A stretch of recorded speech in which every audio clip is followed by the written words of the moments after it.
And hello, everybody. Welcome to another edition of Holotheatre. As always, I am Dan Tartaglione, also known as D Tartag1. Today, I am joined by Mr. CRG himself, Matt Lutz, and joining us is another Minnesota in. Is that how you say it? Minnesotan. Minnesotan, Minnesotan. Yes. Mr. Sam Tashimi. So, how are you guys doing today? Doing well. It's been a long day, but kind of good to be here on Holotheatre. And this is your first time on the show, so It is my congrats first on time on the that. show. Yeah, I know Jared was talking about like who should I get on the show, and he was one of the you were one of the first people he mentioned, being that you are the administrator for the leagues. Is this correct? Yes, basically just helping out Jared and kind of the broader team on as we get the 2022 league components kicked off. Jared's handled a lot of the heavy lifting in the past, but really helping to facilitate portions of the league aspects, and then also as they get going, making sure that everyone's staying on top of their events and getting them in. Okay. Yeah. So let's talk a little bit about you. So I mean, we're going to talk a little bit about you tonight. We're going to talk about some of the stuff that's currently going on in Star Wars.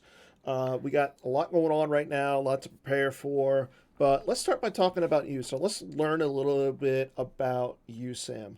First of all, your name on GEMP is Yoshi. Let's talk why. Why?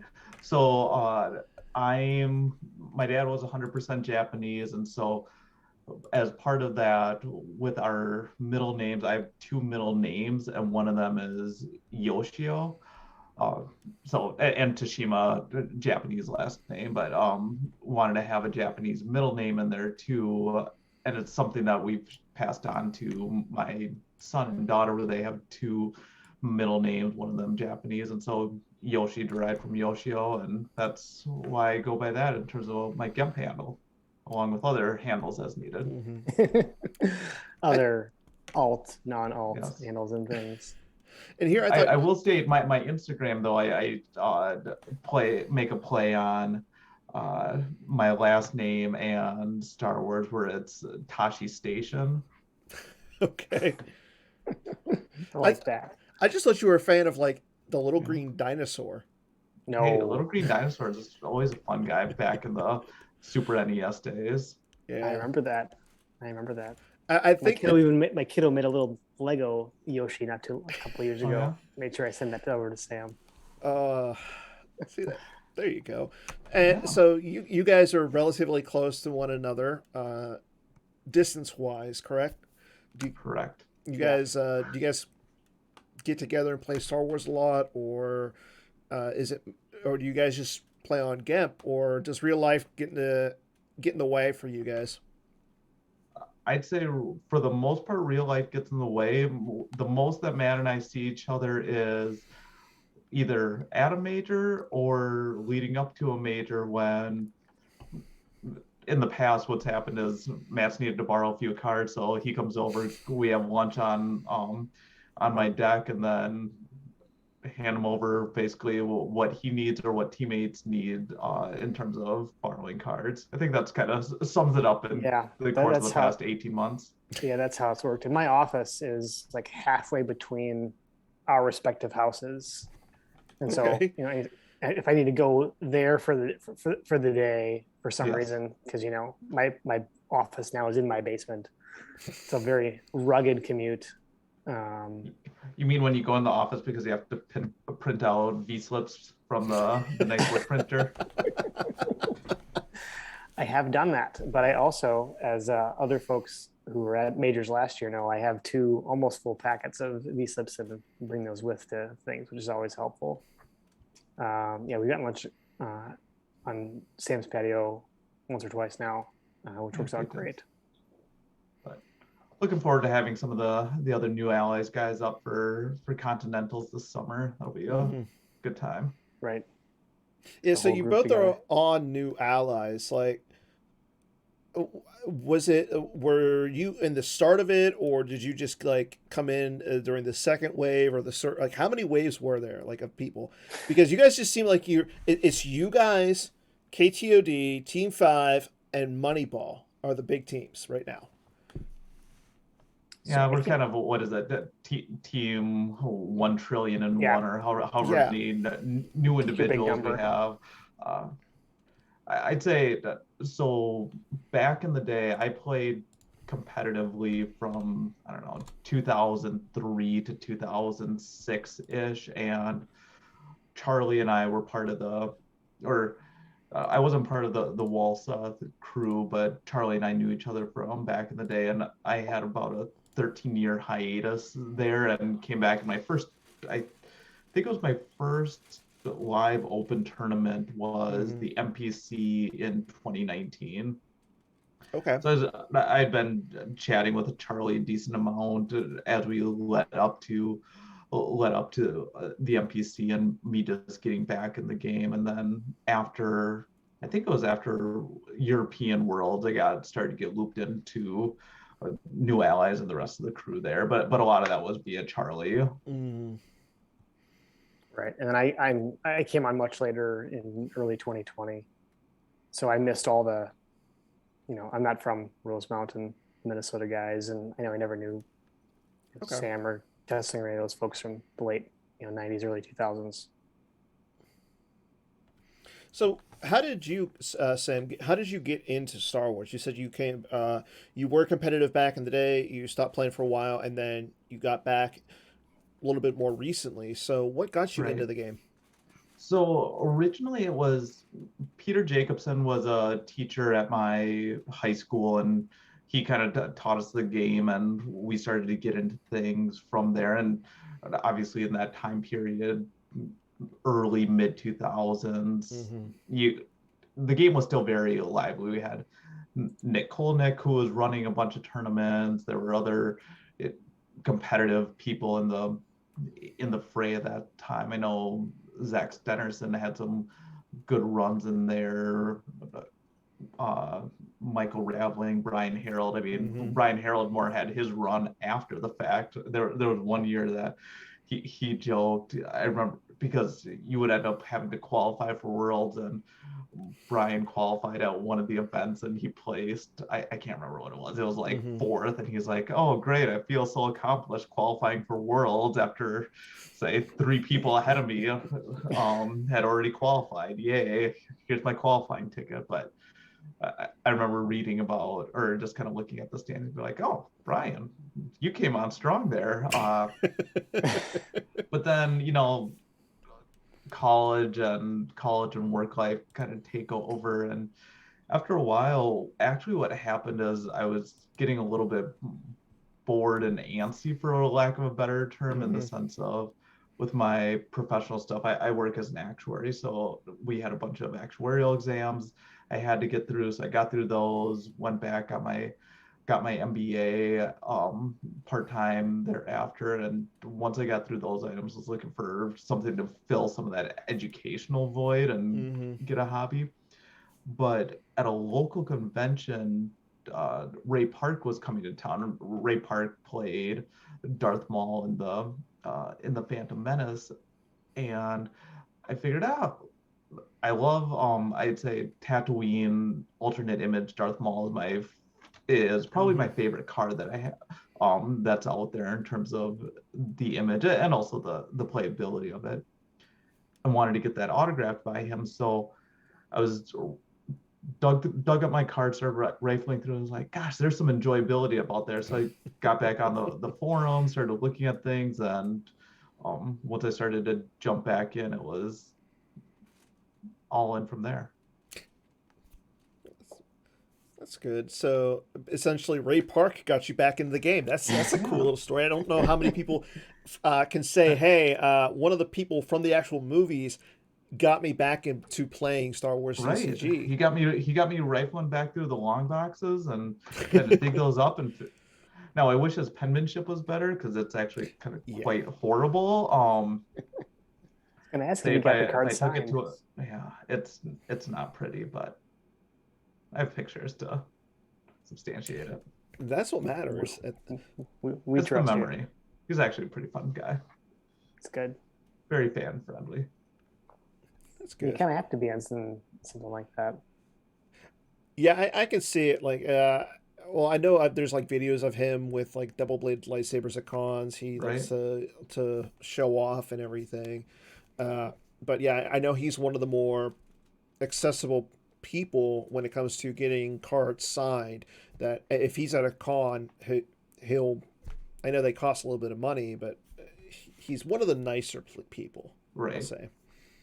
And I think kind of put it this way, he knows his role in the world, and he's not an A-list celebrity, and he's still making a bit of coin off of a movie that was, say, 20 years old now. And I think he was what, in maybe the original Bryan Singer X-Men movies. Yeah. He knows that there's a loyal group of fans that still like him, and so he kind of panders to them accordingly. Right. So Gotta respect the fan service on that one. you Exactly. do. You really do. And he got to be in Solo, which is pretty cool. Which Solo is vastly, in my mind, vastly underrated. Was he Maul? Yes. I didn't realize that. So he played the physical version of Maul, and then Sam Witwer, who did the voice of Maul in Clone Wars and Rebels, did the voice of him. Okay. So both of those guys got to be in it. And then Interesting. Sam Witwer did in the Clone Wars, when they brought that back, he did the voice, but Ray Park did some of the mocap stuff. Yeah. I know in the last season he was involved in the motion cap stuff. But I don't know if everybody's seen the last season, but it was a really good season. Yep. Heard lots of good things about that one. You should I'll go get watch. there. I'll get through it all eventually. I don't. From what I hear, you're not. I mean, you're not playing any OCS games. You need to get through those first. I'm keeping consistent on my. I'm gonna play my league games in Bespin, and I'm gonna give the PC my $50 for OCS. We'll see what I get through. Okay, that's fair. So, Sam, how did you become the league administrator? Was that something that you volunteered for, or was somebody just, hey, we had this position, you'd be good at it? Like, how did that become about? I'd say a little bit of both. I'd been chatting on the side with Jared around some more, just whether it be marketing and other related ideas that I had, or just as things would pop into my head, or I would see them with other fan-related Star Wars fan-related items that I had been a part of. And so just as part of that dialogue, and basically once COVID started, previously Walseth would hold certain tournaments from time to time, but it wasn't necessarily the most organized. And the other pieces, when Mark would hold his tournaments, he always liked not unique aspects of it. So it'd be like, oh, it's October, it's Halloween, so we're going to have something related to creatures and little bonuses if you have creatures in your deck, which is all fine and good, but it's not necessarily an open, and you're having to dig through and be like, oh, how am I going to tweak my deck so that I can make sure I can get some warts in there, or kind of rancors for you. Or nudgies. Kind of split. Yes. Bring out the nudgies. Exactly.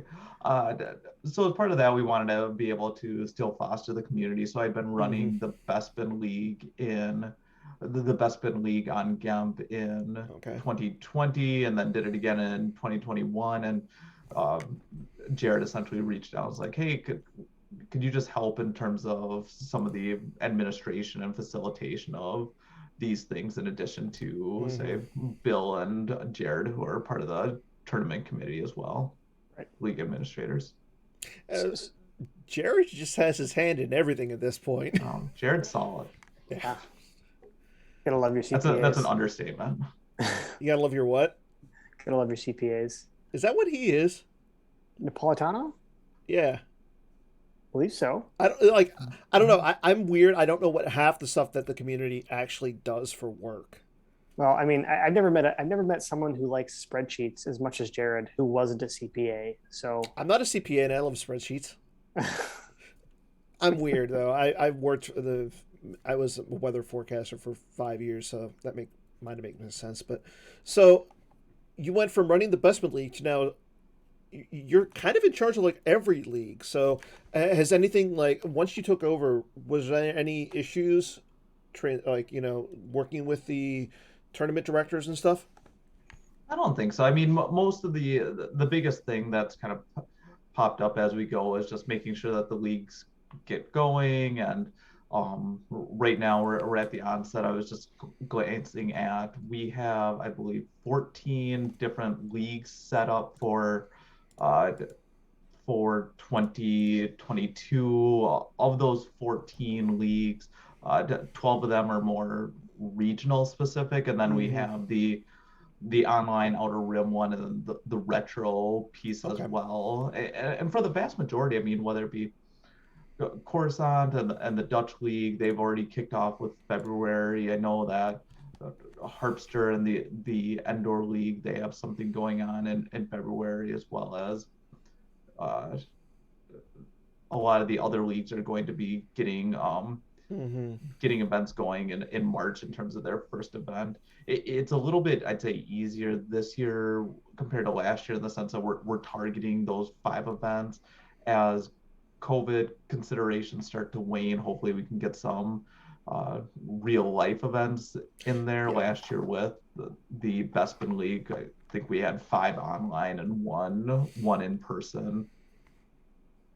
That's kind of the core thing that we're getting at. It's just a lot of it is making sure that, hey, has everyone paid, getting them signed up, and then making sure that the events are getting scheduled and Right.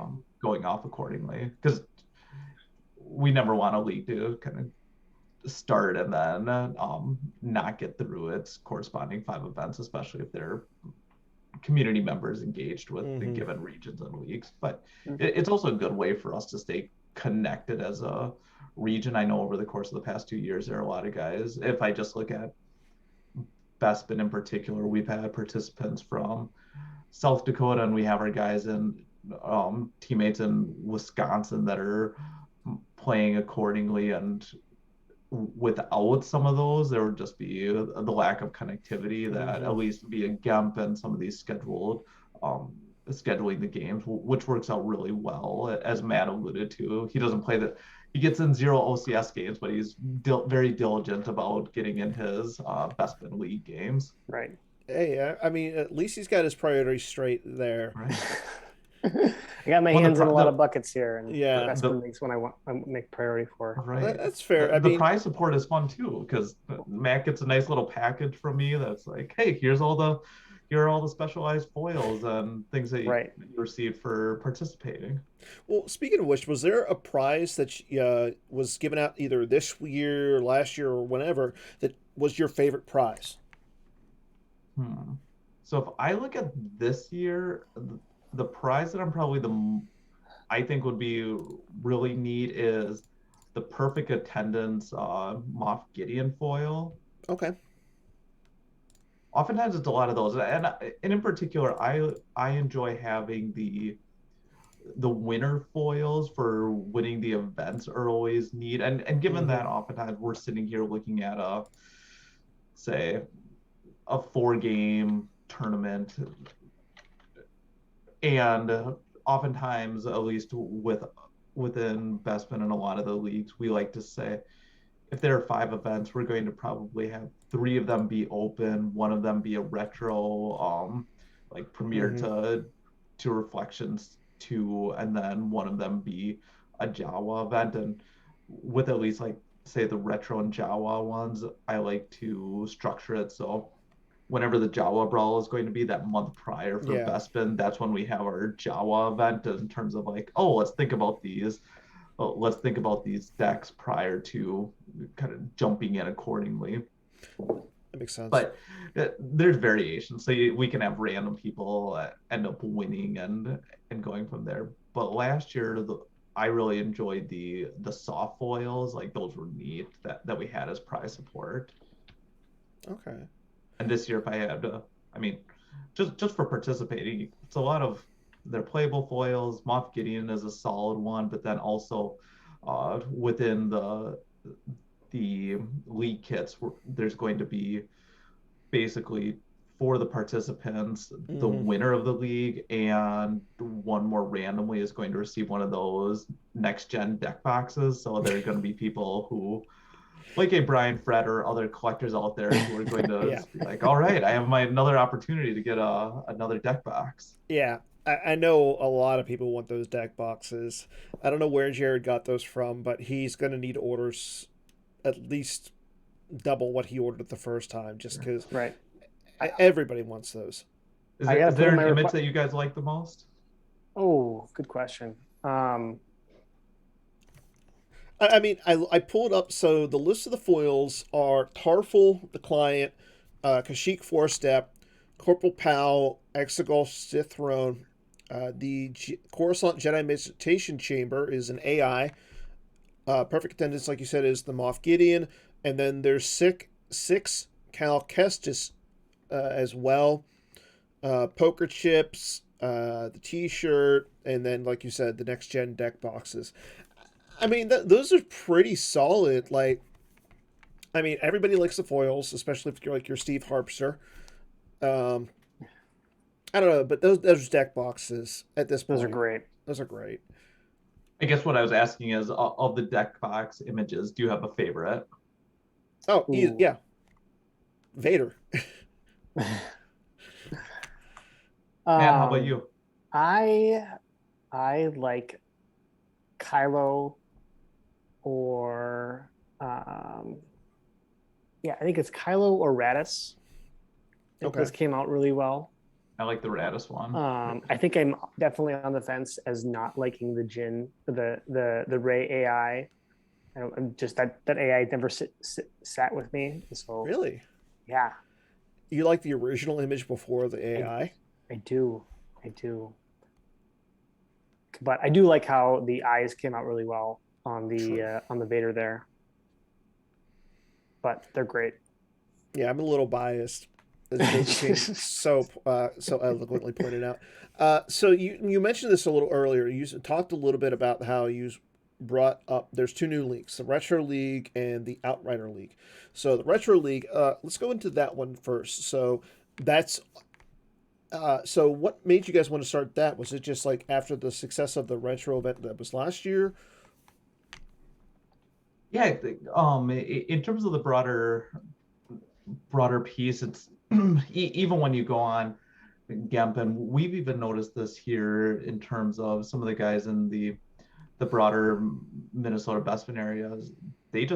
They really come out for those retro events, and they like being on Gemp and just playing the original Bespin or playing the original, say, decipher area. And one of those things that was kind of kicked around in terms of the tournament committee, and after there was that vote to say like, here, are you interested in participating?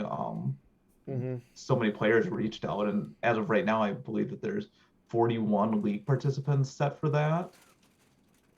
And now that one's only going to be online, correct? Correct. Okay. And even for the I believe it was announced in terms of the PC 20.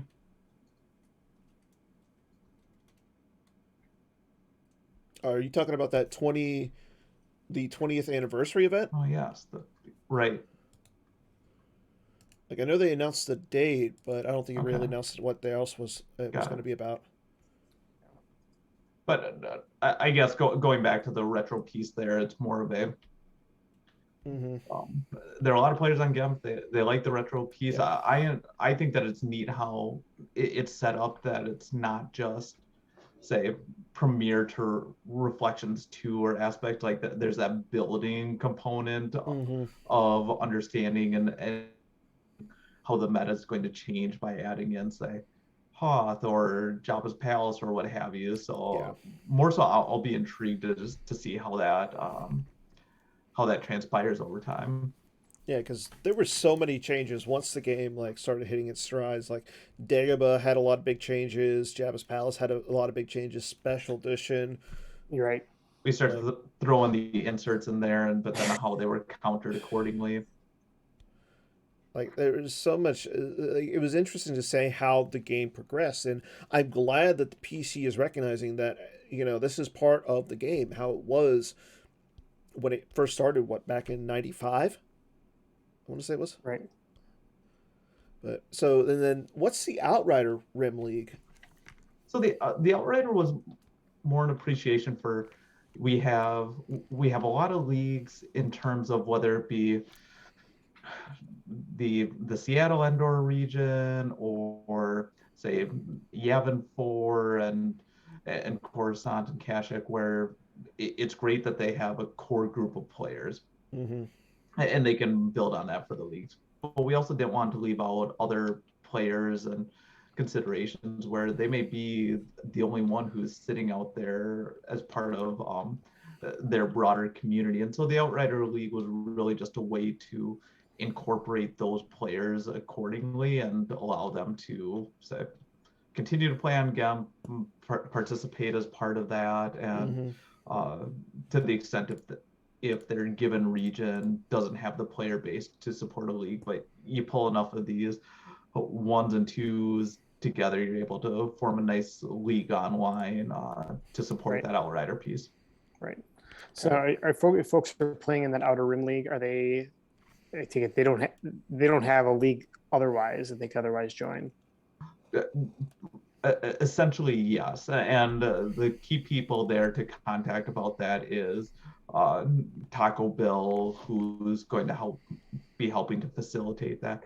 We are being a little looser in terms of the league structures where you can participate in more than one league to the extent of we look at it where a lot of the guys in, say, the Ohio, Indiana type base area may look to try to get to different league sets across the Nalhutta and the Karelia region. So we wanted to have that flexibility, but in terms of when it comes to Player of the Year award points and tracking that for that overall status, we asked that the given players, like let's just take Kendall for example, that he say, oh, here's my main league that I'm going to play in, but I may moonlight and go over and attend some in real life gaming over in, say, Indiana, which we want players to be able to do and participate across regions, but it gets a little wonky when we're dealing with Player of the Year points. It's like, oh, well, how does that matter if all of a sudden they're playing in numerous different league events like that? Yeah, I mean, and I kind of like that. I mean, I'm glad that the PC is taking that stance with the Player of the Year points, but giving it so that anybody can go into a league. You know, say if I guess I'm visiting down at Virginia, and oh wait, there's a league event down there. Right. I mean, I don't think anybody's going to care if say, hey, I want to participate in the league event for just the day. Right. For in-person tournaments, we want players to participate and say in as many events as they want to attend. It's just more around tracking those Player of the Year type points and even some of the online components too. Right. I mean, honestly, like a player like me though, I'm not gonna get Player of the Year, so I don't care about points. This guy.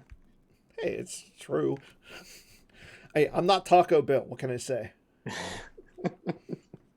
Taco Bill with us 12-0. There you go. Yeah, we'll talk about Taco Bill in a second, but like I said, yeah, I'm glad that we have like a league structure and everything, and I'm thanks for stepping up and taking the administrator role on this. This is great. You're welcome. And I mean, I think the nice thing that GEM's got us through the past couple of years as a community, but we're starting to get more of that. Well, we've had the in-person gaming in terms of majors and other events, and it'll be nice to be able to supplement. There's still a place for the online tournaments as part of the regions, but starting to supplement those with some in-person play as well as we get kind of further past the pandemic related pieces. Yeah. Right. Jared, I like this 12-0 Taco rolls off the tongue. You're not wrong, Jared. You're not wrong. Not wrong. But we had. Go ahead. What were you gonna say? Sorry, I was gonna transition us to our next topic here about Taco and the other compatriots at the top of the OCS standings. Yeah. So let's bring up the standings and everything for the OCS. Our number one position is held by Justin Desai. Really close on his tail. I mean, Justin performed really well this year or this month. 47% win percentage. That's really good. Like, and he's 12-0. But right after him are two members of Team Allies with Taco Bill and Drew Lichtenstein. Drew, again, is your NPC championship or champion.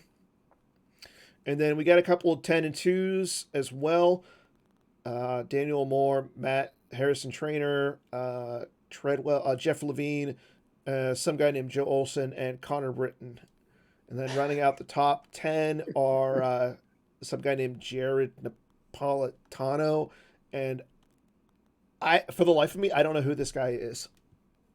Is that Nick? Huh? Is that Nick? I believe so. Yeah, it's a tendency, some guy named Joe Olson. Yeah, I mean, Joe Olson's some guy. Sam, you're at 15 at 8-4. That's a good showing. So, pretty respectable there. Yeah, we've got, 5 days left? Still got a lot of people who haven't finished up their games. Just looking down the list, Charlie and Brad Kipple both are missing a game. Bastion and Ryan Saracen sitting at 8-1. So at this point, I think Bill is pretty much safe. I mean, it kind of sucks that Bill. I mean, it's good for Bill making going 12-0 and everything, but kicking out Drew of the top 16 right off the bat. It happens. It happens. And yet, I'd say Drew last year was, if I recall, he's going to kick me. I think he was one of the at-large qualifiers, but he's so consistent of a player. I mean, yeah. You give him a 12-0 piece on things, whether it's the first half of the season or the second half or full season piece. It's Drew's not in a bad position right now, so he's going to be in a good spot to do he's fine to qualify there. Okay. And moving on next, let's talk about the Gemp PC. We are in our top 8, everybody. Joe Olson, Mike Kessling, Jeff Levine, Timo Dussel, Matt Harrison Trainer, Taco Bill. Like, come on, what is this guy on right now? Miguel and Justin Branch all in our top 8. It's a pretty solid group of 8 there. Yeah, I mean, Joe Olson, solid. Mike Kessling just came off the top 4 at the NPC. Jeff Levine, I know he was in the top 4 of the Jawa event. Timo Dussel, he was in the Euro. He was on European team for the Outrider Cup. Plus, he plays all of his games really quickly. Matt Harrison Trainer won the OCS last year. Bill, I mean, we've been talking about Bill like too much lately. Miguel, again, Miguel and Justin both part of Team Europe, so it's a really good top 8. And I'll tell you what, there was a lot of upsets in this tournament, and I'm glad to see that. It feels like the community is starting to get better as the game as a whole, and I think with this over 100-person tournament is showing that. So I know once the games are started, we'll be streaming as many as we can. So make sure you guys stay tuned for all those. And then right around the corner in April is the Endor Grand Prix. I know, Sam, you said that you're going to attempt to try and go. As of right now, I'm set to go. There's some work travel that may disrupt things, but I have flights booked and hotels reserved accordingly.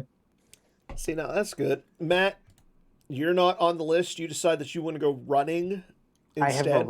I have a race that starts at 12:01 a.m. on the Saturday of Endor Grand Prix. So I'm gonna go run 50 miles through the woods with some friends of mine. Can we get you a GoPro and have you like some sort of like webcam or something so you can stream it and we watch it at the Grand Prix? No, but I did that for a 5K once. Or can we track you like on a smartwatch or something? I don't think this one will have live tracking as it did in previous years. That's Other disappointing. events I've done, That's disappointing. but But yeah, we but got I will be at nationals because that's 15 minutes from my house. That's fair. And I'm guessing, Sam, you're going to be at nationals too. I'm likely not going to be at the main event, but I'll be there for team tournament and consolation. Okay.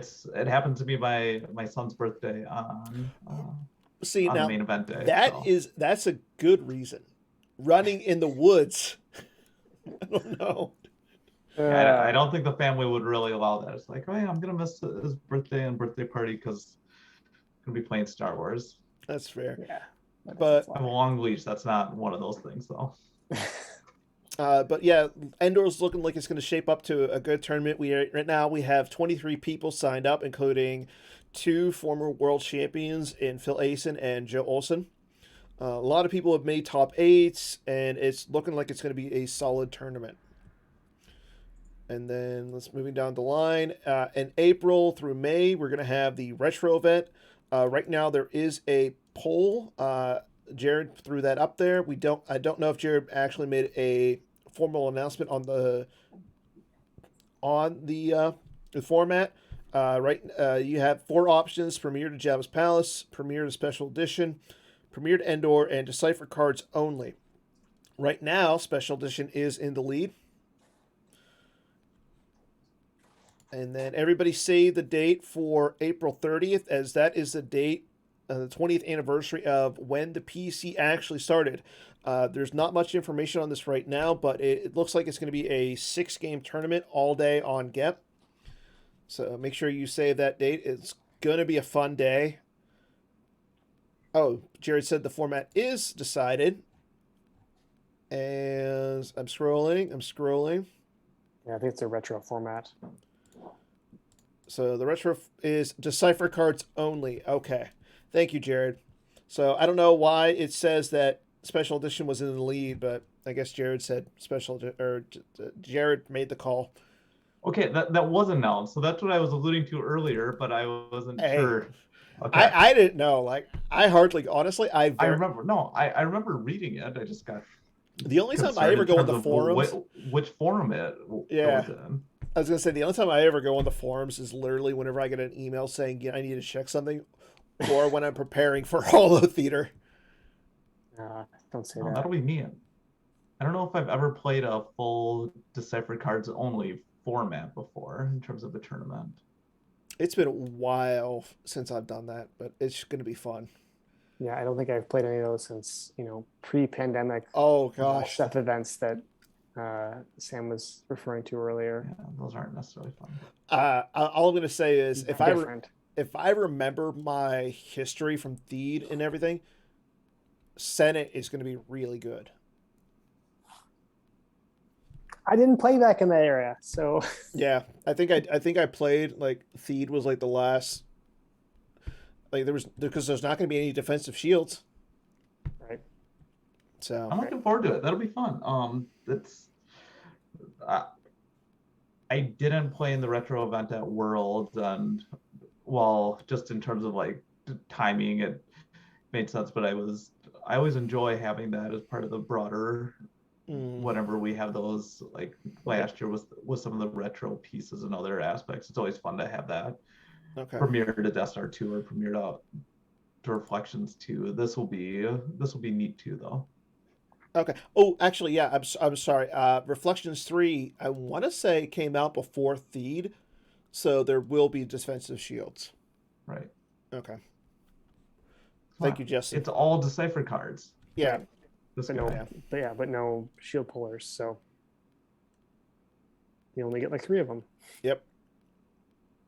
Okay, and again, Nationals is going to be July 15th through the 17th. It is going to be hosted at the Hyatt Regency in Minneapolis. It's a really nice hotel. It's 15 minutes from Matt Lutz.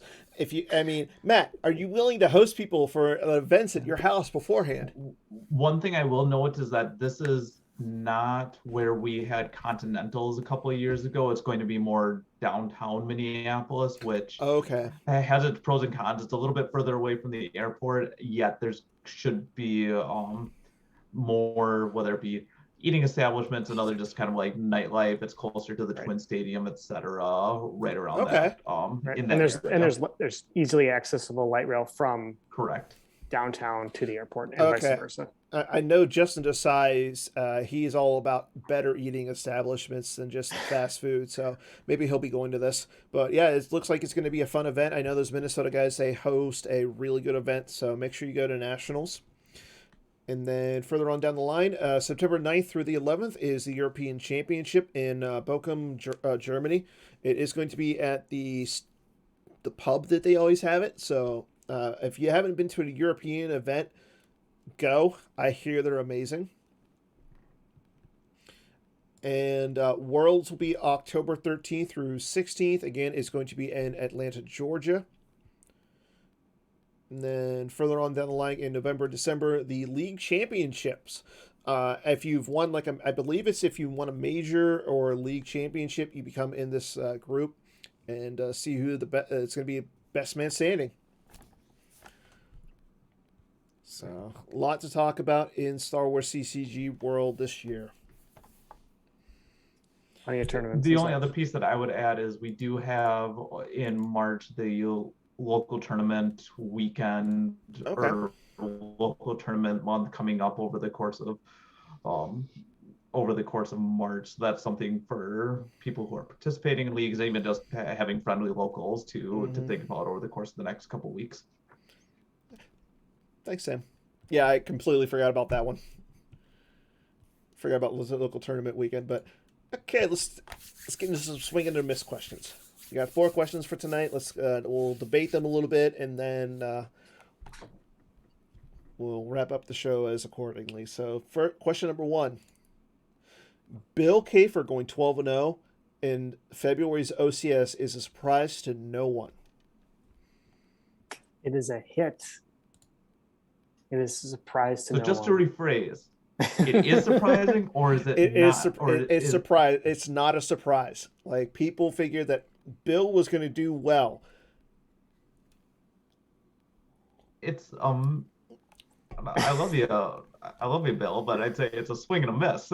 This is his. Going 12-0, obviously would be his best performance. But yeah, as we were going through, I think at one point he posted something in our team chat being like, I'm pretty sure this is going to be the best month of my OCS ever. He still had like 3 games to go, so I think even he was a little surprised with kind of performance over the course of the month. Yeah, and you gotta have a lot of luck to go 12-0, but Bill's done very, very well the past couple of years.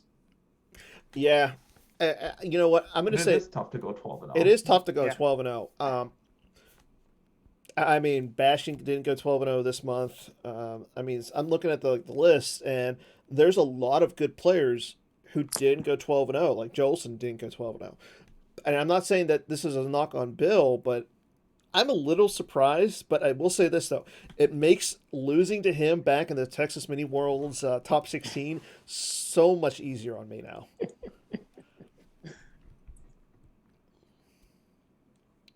All right, what else you got for us, Dan? Okay, question number 2. This is going to be an over or under. There will be 11 undefeated players in the rest of the OCS this year. So that 11. So, significantly under. Yeah. So we've got 3 so far. I would take the under on that one. I'm going to take the over. So that means essentially you're over and under. Just ignore the 3 that have already happened in February. We have 5 more months. Are there going to be 8 undefeated players over the course of those 5 months? Yes. Hard pass. No. Yes, same. I have faith. I think Bastion's going to be 1. I think Desai's going to do it again. Paul Myers is going to do it. Jared is going to do it. And then I think Mike Kessling's going to do it, and Drew's going to do it again. Oh boy, that's a lot. So, So- that just got you to 8. So don't you need a ninth one? Oh, we got me to 9. So, Oh, okay. and then the last, I should have put 10.5, but I don't know why I put 11. Bastion's going to do it a second time. I would say Matt Lutz, but he doesn't play in the OCS.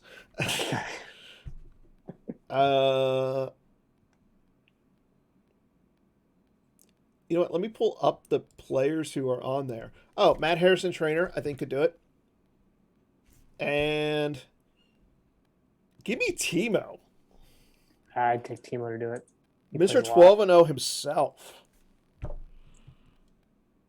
Like, I could see Timo doing it. So, there's my 12. Let's make it happen, boys. All right. Okay, next question. The Outer Rim League will be won by a European. Ooh, I Sam, don't this is even right know up who's your in- alley. I don't even remember who's in the Outer Rim League right now. Good question. Let's take a quick peek.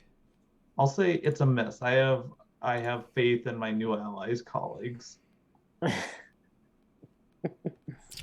Okay. Kessling playing in that?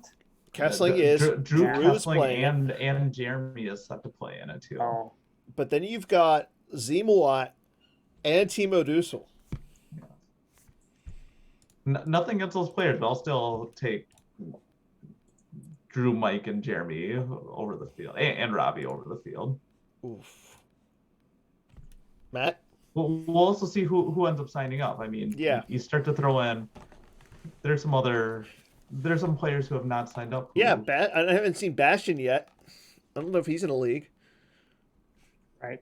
I think I'm gonna agree with Sam here. Because you're just saying that because you got at least 2 allies signed up for it. I'm going to say hit. Okay. I think, again, I'm going to go with Timo.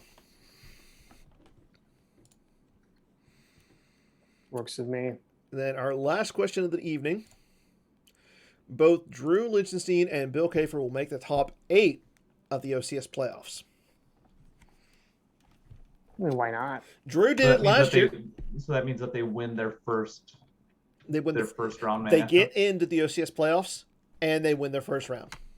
Well, okay. So that means that Taco's already in. Yeah. Drew's sitting there at 12-0, which is a good spot for an at-large.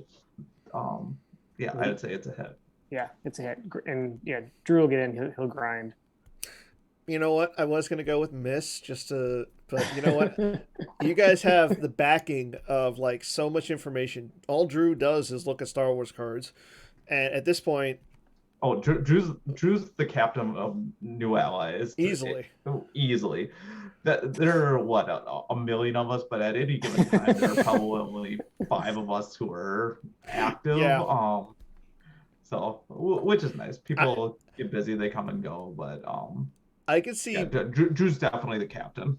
I can see at this point like Drew dragging Bill to make the top 8.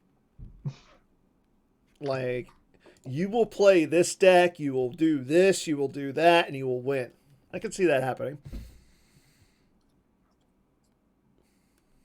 Yeah, we'll get there. Well, yeah, I think you guys will. But okay, that's all we got for Swing and a Miss tonight.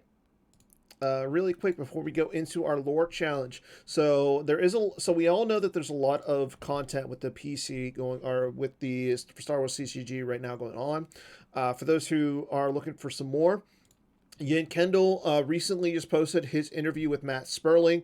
Matt, a professional Magic the Gathering player who turned over and joined the Star Wars CCG world. So if you're looking for some content, if you want to go ahead and check out that, make sure you just go to kendallcast.ninja. Again, if you want to, again, listen to that. And then some new content as well over on YouTube. We got a NARP who plays decks. Trying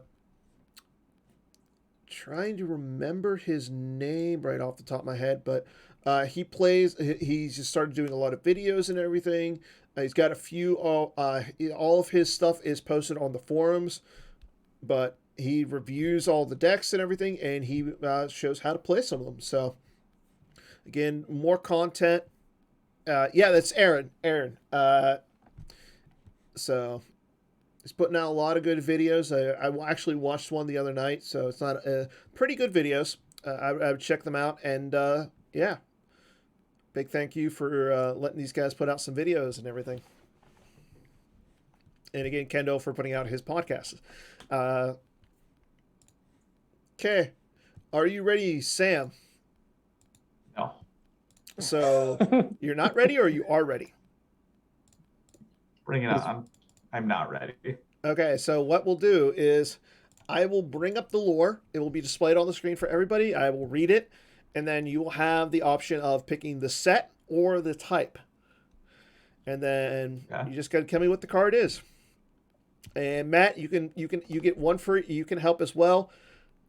I'm terrible. It's like phone a friend. Matt's your phone a friend. To be a millionaire. Got it. Okay. I remember that game, Joe. Your lore challenge is the ability to destroy a planet is insignificant next to the power of the Force.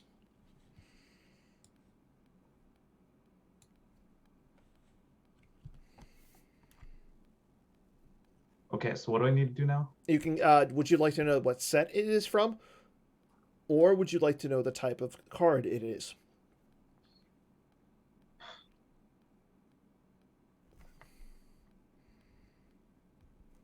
Let's do type of card. It's an effect.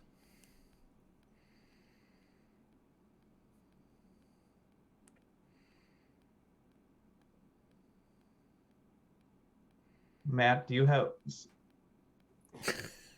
I'm not helpful on this one. You're not going to be any help on this one? I can't think of the effect that this is. I know I can hear Vader saying it in the Death Star conference room, which you can play Visage on. Oh. I feel like it's the card, it's the effect, and it's the... Oh, actually, I'm talking myself out of it. The one with the Death Star on it is kind of, it's a premiere effect, but really, Dan, I have no idea. Yeah, I'm no help for these things. Okay, I will give you one more hint. Okay. Okay. It is from. Actually, let me double check this before I give it to you.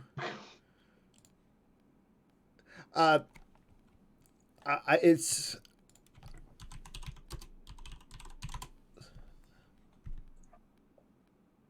It's from the Jedi packs.